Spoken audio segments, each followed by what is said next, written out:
Hi, everyone.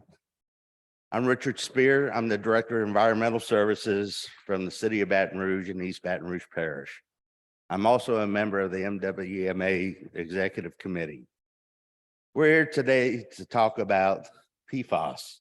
We have some distinguished guests here that were going to educate us, and hopefully we'll come away with some renewed vigor to try to circumvent what EPA is trying to do to us at our landfills.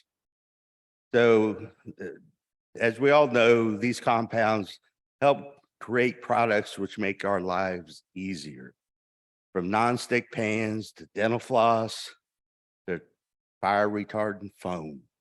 But we learn they're also harmful to us and harmful to the environment.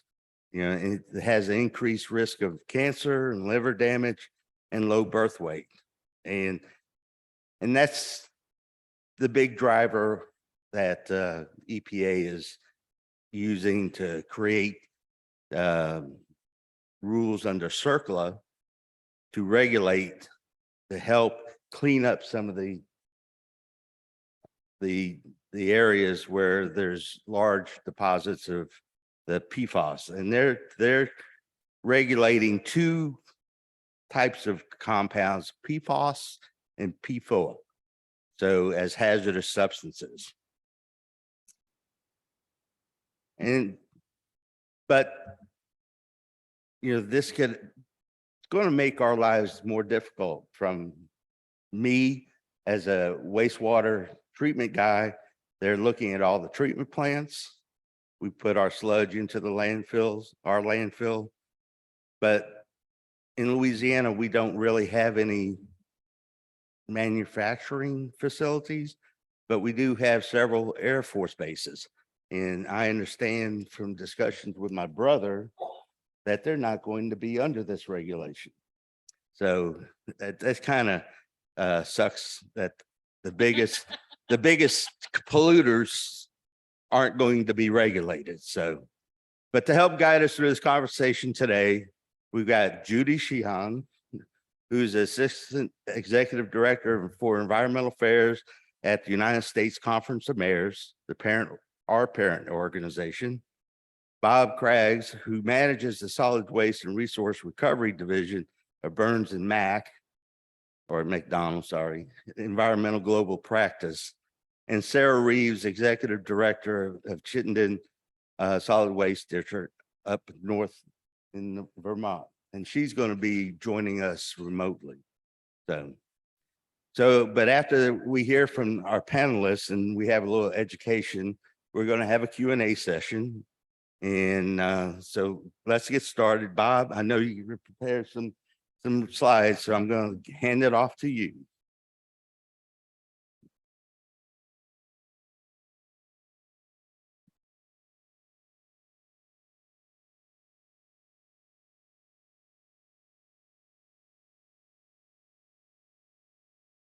Okay.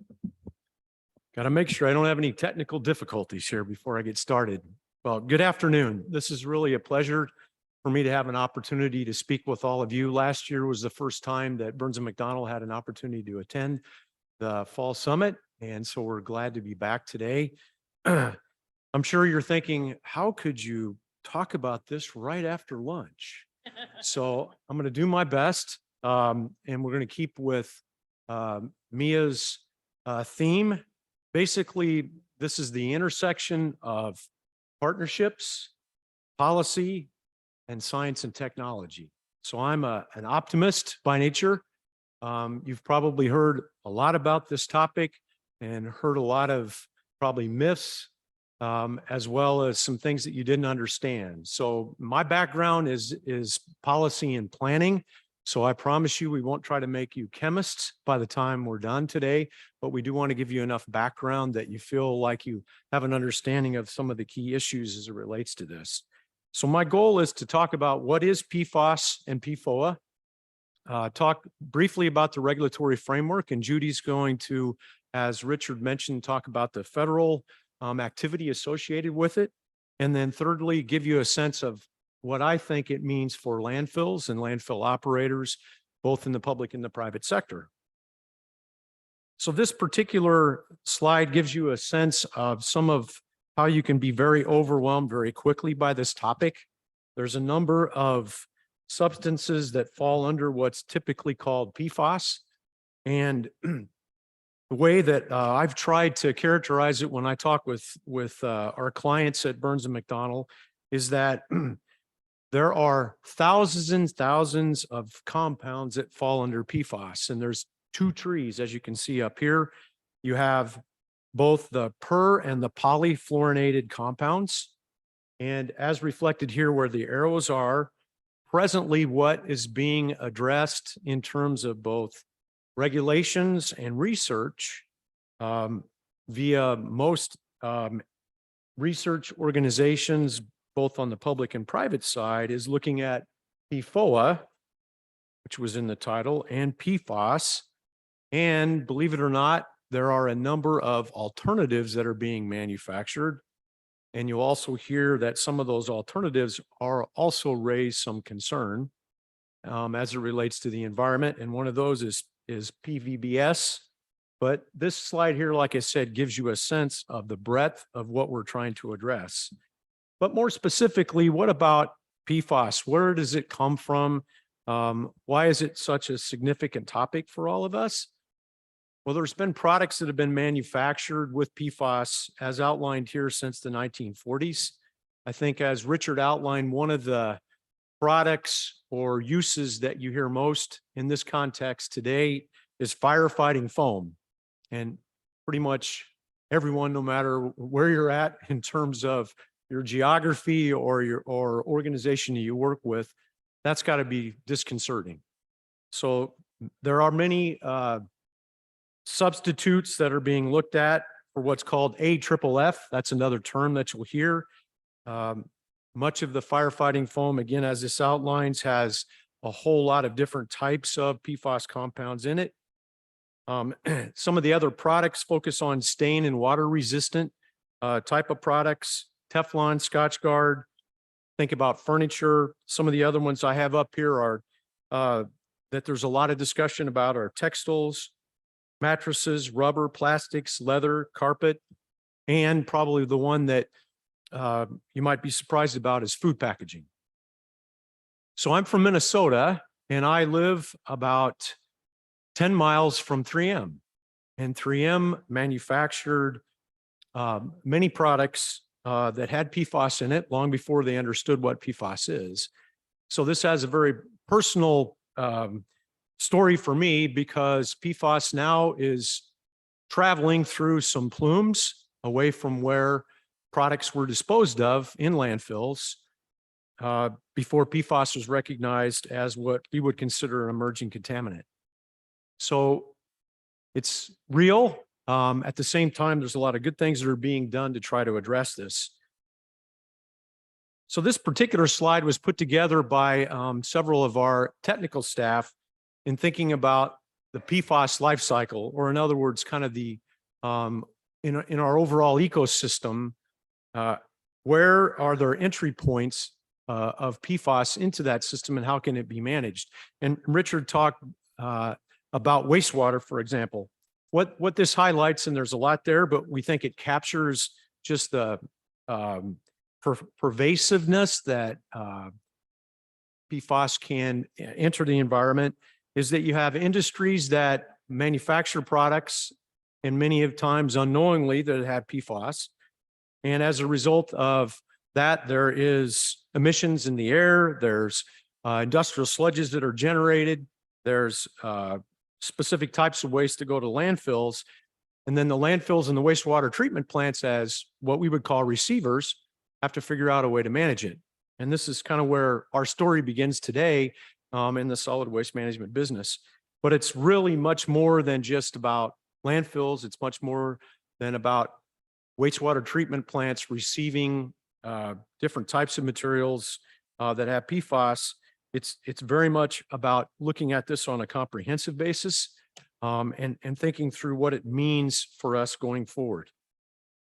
So Richard also briefly mentioned some potential health impacts.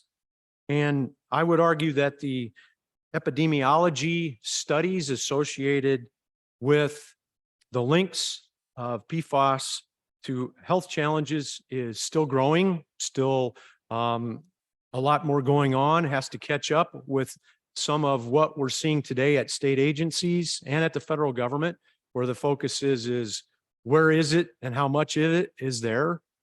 So trying to understand the link, certainly as they say in the health field, it's the scope of the exposure, certainly that's going to matter. And depending on where your exposure is, in one of the public meetings near my house, when we understood what PFAS included, I had a person next to me stand up and say, I have PFAS in my blood, director of the Minnesota Health Department. What's that mean for me? That was pretty challenging, I'd say, for the health department director to answer. But again, it reflects what we call a forever chemical. And the other part of this particular slide talks about PFOA and PFAS and some of its characteristics. It's mobile, as in it can go through the environment as shown on our PFAS life cycle very easily. It's non-degradable, it bioaccumulates, and it can be non-detectable. And for those of you that are involved in doing testing, there's parts per million, parts per billion, and parts per trillion. And so when you talk about PFAS, you talk about it in parts per trillion. So what about the regulatory framework, as I mentioned? So Judy and I had a chance to talk a little bit before the presentation, and we talked about a number of things, but the US EPA has developed what's called a strategic roadmap or an action plan. This was basically updated in 2021, and it shows a formal commitment on a comprehensive basis by the US EPA through many agencies to address several of these objectives. Preventing future contamination, obviously, developing a strong scientific understanding for developing regulations, addressing some of the current PFAS contamination, and I'll talk a little bit more about that, as well as, like with all types of environmental regulations, it's making sure that it's communicated to the public and to all the stakeholders, what is real and what are myths, and it's really important that those regulations are kept in mind as we move forward. So again, Judy will talk about the regulatory framework. This is just to give you an overview of some of the aspects on the state side. I think there's a lot of concern with states. As you can see here, probably 2/3 of the states in the US have begun to develop regulations. I'm not an expert on California regulations, but I can suggest that I understand that in September, there were 2 new regulations that were signed into law. The first addressing cosmetic products and the second one textiles. And basically these are limitations on the sale of products that have PFAS in them. And so rules will be promulgated between now and 2025. And from talking to my California colleagues here in Southern California, they talk about the legacy of focusing on these types of products and wanting to ensure that folks here in California have a comprehensive strategy to addressing this. We mentioned the firefighting foam, and I also mentioned the measuring in the parts per trillion. This gives you a little bit more detail. Again, there's what's called health-based values, and there's also health-based risks, and the values are a precursor to health-based risks. And this slide suggests that there's a number of states, as I mentioned, that are addressing all media, air, water, and soil. You can see here we have drinking water, we have groundwater, surface water standards, soil standards, and in many instances, depending on the kind of facility, and this is something for all of you that operate or manage landfills, it can be addressed on a permit by permit basis in terms of the scope of the testing that you would be involved in. So the last component of what I wanted to talk about before I turn it over to Judy is, what does this mean specifically for landfills? I talked about some of the sources as listed here, and you can see in the diagram, we've got a range of things from water and stain resistant personal care products, fast food packaging, But PFAS is in landfills. It's been in products for many, many years. Much of the PFOA and PFAS that we've talked about is actually no longer used in manufacturing products. I alluded to, though, that there are a number of alternatives that are being used. So as managers of landfills, it's your need and responsibility to understand what this may mean. There's been some data that's been recently collected by a couple of different entities that focuses on being able to confirm that there are PFOA and PFAS in landfills, and they are actually seeing some declining in the concentrations over time, which you would definitely hope that would be the case. But if you're a receiver of these kinds of products, what can you do as a landfill operator? And what we're suggesting is that there's a number of things to keep in mind. There's obviously some regulations that are coming. As a receiver of landfills, there'll be some responsibilities as it relates to testing. Over 90% of landfills in the US, based on our research, take their leachate to wastewater treatment facilities. So back to partnering with municipal wastewater plants. But there's also some other types of ways in which leachate is being managed. But again, the emphasis here is things are going to change. And regardless of whether it's declared a hazardous substance, it's critical to understand that there's going to be some more testing requirements. So I work with a number of landfill engineers and they like diagrams. Bob likes words, so they encourage me to use diagrams. My point with this slide here is that there are a number of ways in which to manage leachate that are trending. So I think certainly I know Waste Management has landfills that are using what I would call leachate recirculation. So why does that matter? So it's essentially, instead of trucking the leachate to a wastewater treatment plant, it's managing it on site. Again, that's good no matter what kind of material that we're talking about. And again, my landfill engineers like to say leachate is a chemical soup. This lists all the different parameters, the different types of substances that you can see in leachate. And so to be able to manage the leachate and for wastewater treatment facilities to be able to manage this, it's a challenge in and of itself.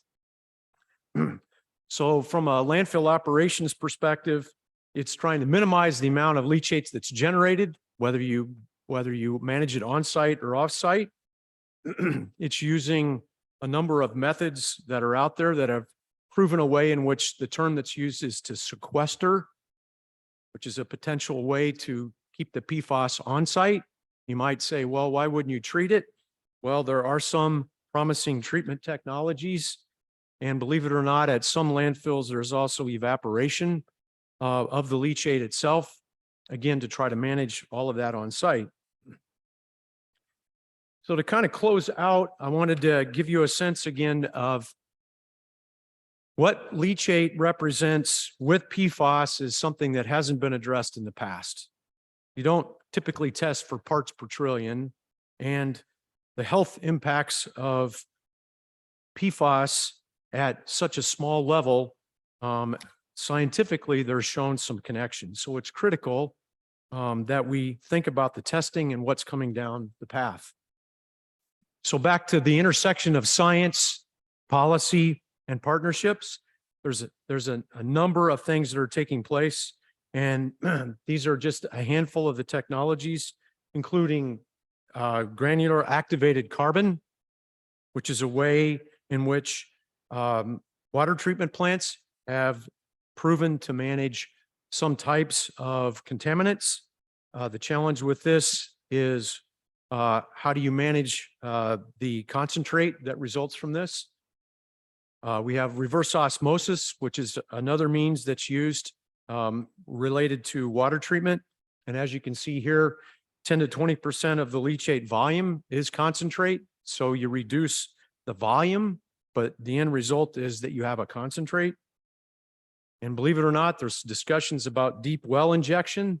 So I'm not an advocate of that, but in the oil and gas industry, that's one way in which waste is being managed. And then last but not least, and to give SWANA a plug, SWANA recently did some study through their research foundation around incineration. And incineration represents a promising technology from the perspective of destructing PFAS itself, and then the potential overall, as long as we meet specific requirements in terms of both temperatures and detention time. So in summary, there's a lot of research and development here. The story isn't all a sad one. Again, I would argue that with the right policy and the right technology and the right partnerships, we can address this. I would argue this is a multi-decade challenge for not just me, but for those of my daughter's generation. It's something that's going to need a lot of brain power and a lot of work to address. From a perspective of technologies, we see a multi-train approach. One size doesn't fit all. And it's going to take a lot more work overall to really find something that you can scale up to be applicable in different settings. So as managers of landfills, managers of solid waste programs, my message is there's a lot going on here in this area. Be ready for some new regulations, but there's a lot of folks working on this. So thank you.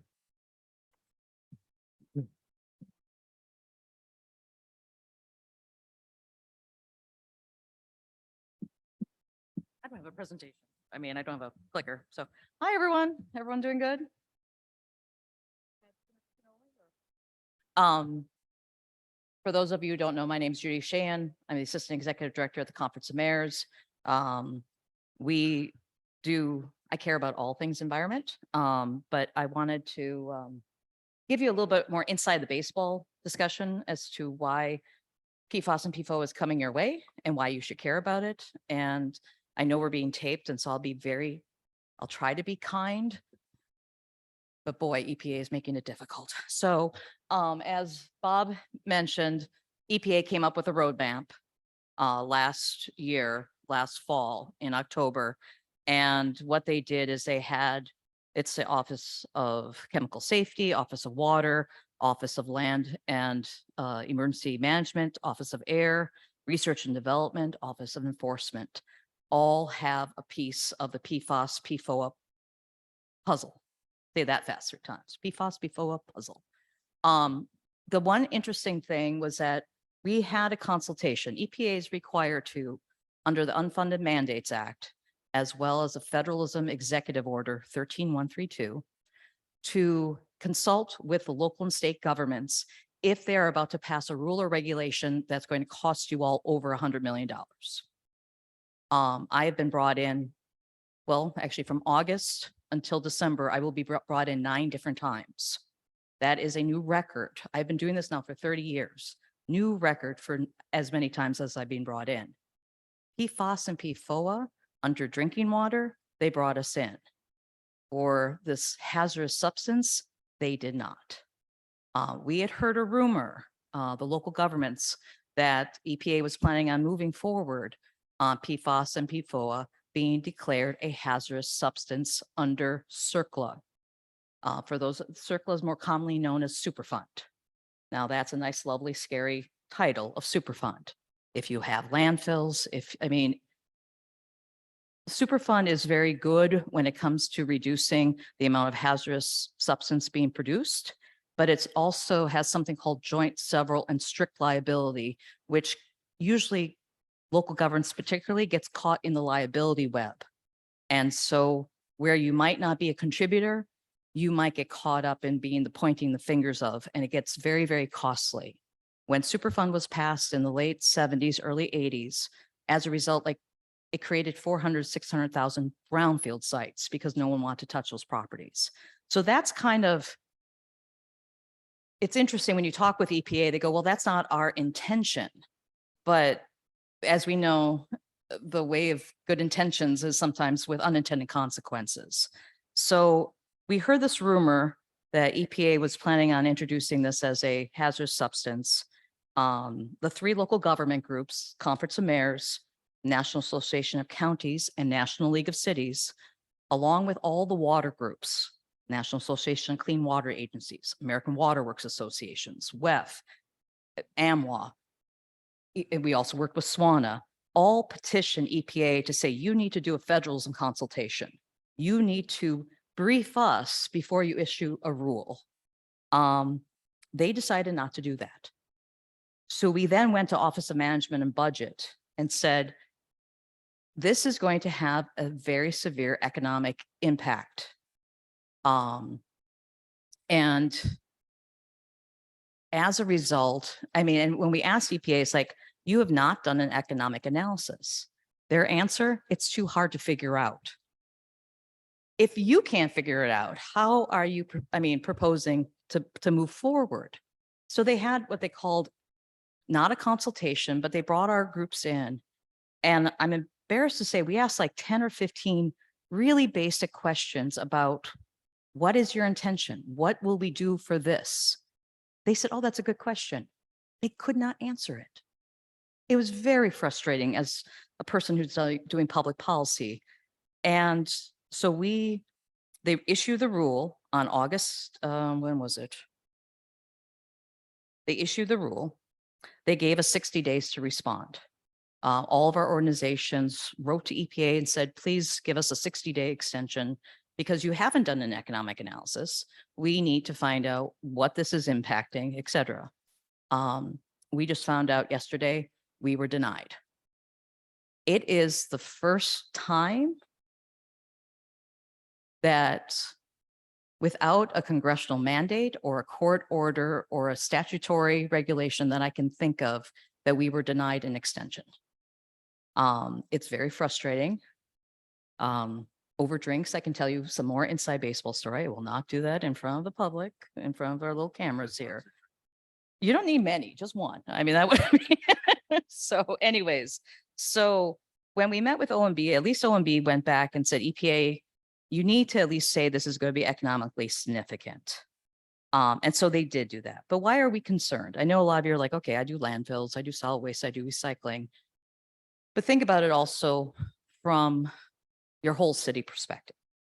All of our airports were required to use firefighting foam because it's an excellent way of dousing a fire for an airplane. So guess what? That falls off into the water supply. It's a forever chemical. We're going to be liable for that. Now, federal government, we're working with Congress to get a liability exemption for airports. But think about this also. Wastewater treatment plants. Let's say you you find PFAS and PFOA at the parts per trillion. What do you do with that sewage sludge? Right now, you do land application, or you put it in your landfills, or right now, if you put it on land, 5 years down the line, you might be held liable for because you're going to have trace amounts on that land. The question we have is, what are we supposed to do with all of our sewage sludge?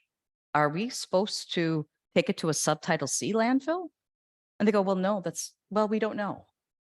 What do you mean you don't know? Think about for drinking water facilities. Once again, if you detect it, the only technologies we've known is reverse osmosis and granulated activated carbon, and maybe ionization will take it out.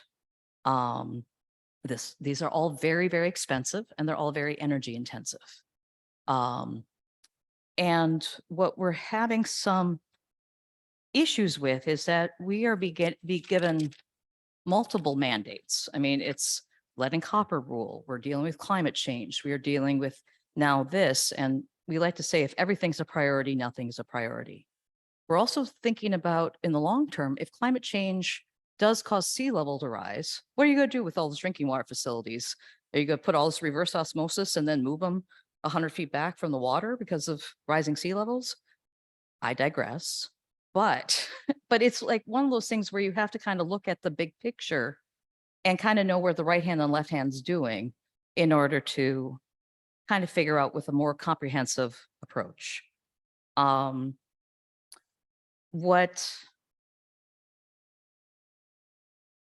then once again, if like, for example, sewage sludge is put in your landfills, if that's, I mean, EPA has told us that they are not intending on suing us. We are not their intended target. They are trying to go after the chemical companies, et cetera, to get them to reduce it. But there's also something called citizen suits that you can all get caught up in as well from your local concerned citizens. So we think this is going to be huge disposal costs. We're thinking this is going to impact every drinking water system. We want to know where the money is coming from.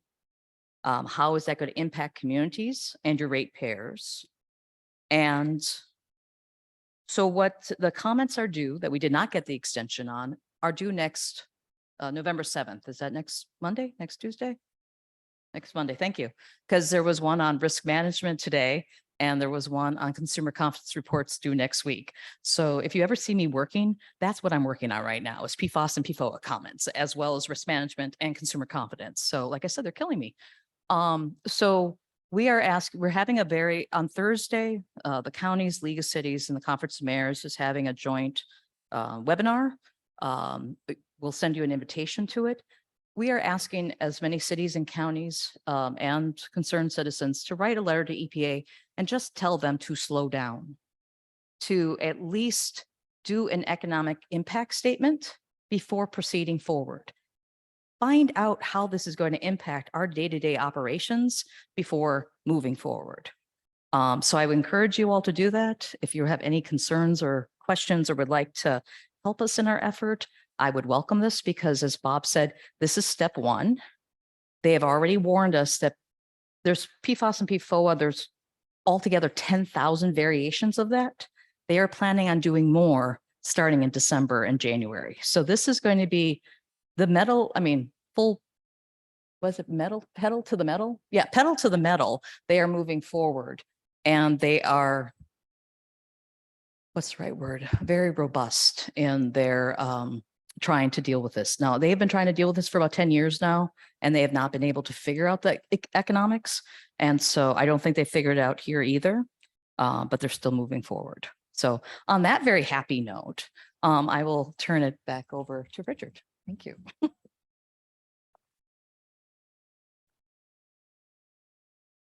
Thank you, Judy. Sarah is supposed to join us and she's not able to. I don't know if it's technical difficulties or scheduling difficulties, but I'd like to reach out to our members, public members, for anybody who's had any recent issues that they're having to deal with on landfills. But you'd like to come up and share? Yeah.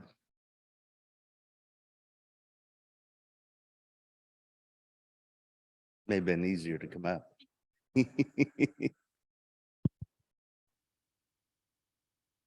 Yeah, one of the assets that my agency oversees and operates and owns is a landfill. And the New And where is Jersey, it located? New Jersey, In New Jersey. right? And the NJDEP has already required us to do extensive off-site drilling for monitoring wells.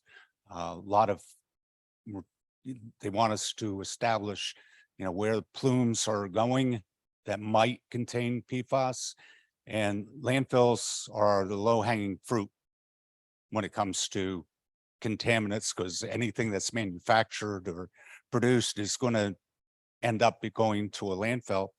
So, and the chances of it getting into the groundwater is very real, especially since we inherited a previously online landfill.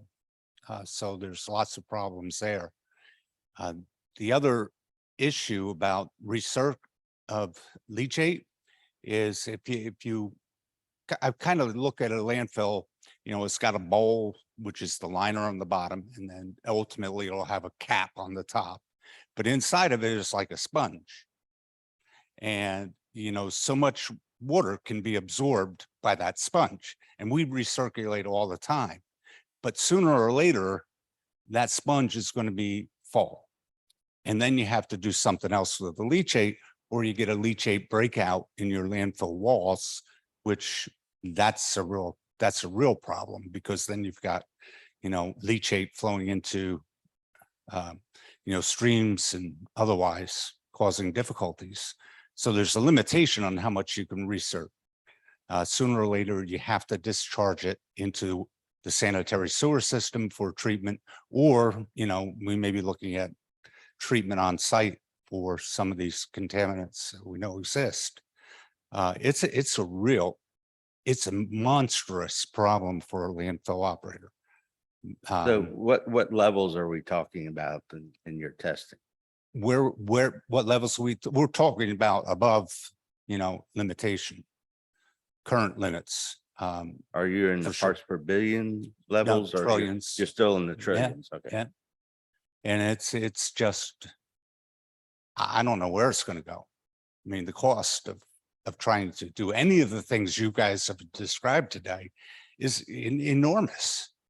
And sure, we can go back and try to identify potentially responsible parties. We've done that with other contamination lawsuits, and it's just a nightmare. The only people who get rich then are the lawyers. And since I'm by training and profession a former lawyer, I don't have any particular animus toward that, but it is just ridiculous. And I agree, Judy. How can they require us to take action when they have no clue of what the cost benefit analysis looks like? But we're there. But I mean, New Jersey hasn't waited for the EPA to act on this. The Department of Environmental Protection, every landfill in New Jersey is facing the same thing I am. I'm not unique. And we've all banded together and said, hey, you can't do this to us. But the regulators aren't, they could care less. So to date, do you know roughly how much extra you've had to spend to try to track down your plume and everything? Yeah. And testing? Yep. We are doing it. We had models that were created. They didn't like them because they weren't based upon, according to them, enough real data. We hadn't drilled enough wells. We hadn't gone far enough off our property, which, gets you into other issues. You have to go and get easements. You have to, it's just crazy. But how much have you had to spend? I can, at this point, $500,000 Okay. just in engineering. You're just getting started. Then. Yeah. Oh, yeah. Yeah. We're just identifying the problem, and, we're not even close to getting into how do you resolve the problem. And you know what? I mean, it's bad stuff. It's not stuff that you have it showing up in drinking water, but Right. I have no solutions. Well, I do know some of these chemicals, go through the soils and into groundwater, into drinking water, aquifers, and things of that fairly readily. So, but there's still no regulation about all that at this point. Does anyone have So, questions? Or Yeah, so we are going to open it up for Q&A Q&A right or- now. Q&A or comments? Yeah. Or comments? No. Who else has comments or questions? I can do Oprah. That's work. Anyone? If you wouldn't mind identifying yourself too. Sure. My name is Toya Sykes-Coates. I'm the Chief of Administration for Baltimore City's Bureau of Solid Waste. And so this is the first time that I've heard of this. And I just like to know if you all would be able to forward a copy of this information, because I just reached out to my engineer and I'm like, do you know anything about this? So I'm trying to wait for a response, but I mean, this is really like, Everything. Oh, I'm sorry. All the presentations will be given to you on a thumb drive, and we will send you all the letter that we're designing right now. We'll send you a notice about the webinar we're having on Thursday. So, but yes, absolutely. And I forgot to mention, for those of you that are participating on Zoom, If you have any questions, use the Q&A function at the bottom of your screen to type in your questions, and we'll ask as many of them as we can live on camera. Hi. I am a researcher from Argentina. I am not chemical and I don't speak English very well. I'm sorry. Robert, everything you said was very similar to me of things that people talk about POPs, persistent organic pollutions. Do you know about it? POPs. Yes. Yeah, it's a kind of chemical of BFR, romantic. Okay, those are chemicals that are used in plastics of e-waste, and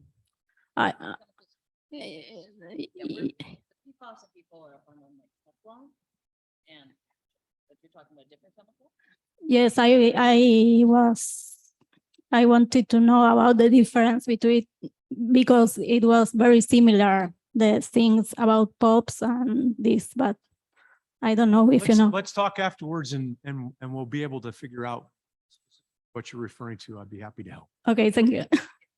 So we have a world economy while you're going out there. And I noticed that you're talking about carpets and furniture and clothing, whatnot, into the landfills. And we're regulating these chemicals down in the United States. What are we doing for the world, because they're all, clothes are coming and carpet and everything's all coming from overseas. So, but there's no regulation preventing them from using these chemicals. Well, it's an interesting point. And ironically, I was talking to my wife before I came downstairs, and that was the question that she asked me. So we can do all these things, but what happens as it relates to international trade? So I would agree, Richard, it's something that has to be looked at more broadly. As a higher level than what we are, than what he did.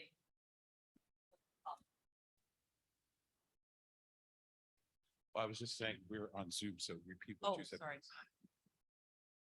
I was just saying that the World Health Organization also has regulations on PFAS and PFOA, but they're at much higher levels than what we think EPA will propose. But no, I don't think anyone's doing anything.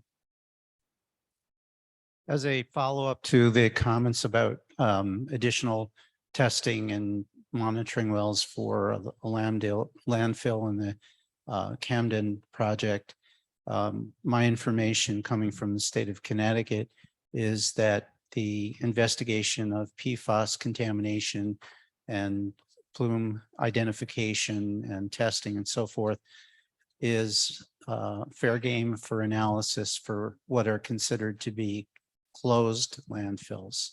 So, for example, if you've gone through the process of putting a cap and liner on top of the landfill and all the monitoring wells that were put in place for the 30-year post-closure evaluation, that there's a possibility the state regulators might come in and impose new restrictions, new testing requirements. So what you may think is a closed landfill may not be a closed landfill anymore. We're on Zoom. Oh, I'm so sorry. I didn't know my voice was that loud. All I was going to say is we're on Zoom. So in order to make sure people can hear from other places, hold on till I get you a mic.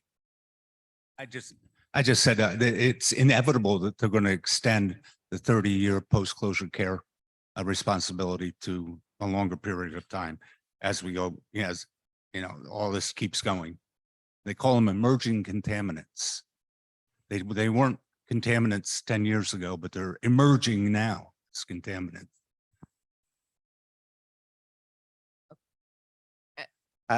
I think the mayor is here. So, We can.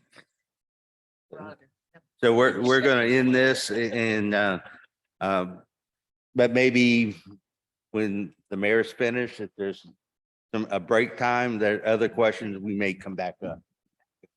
Thank you all. Thank you.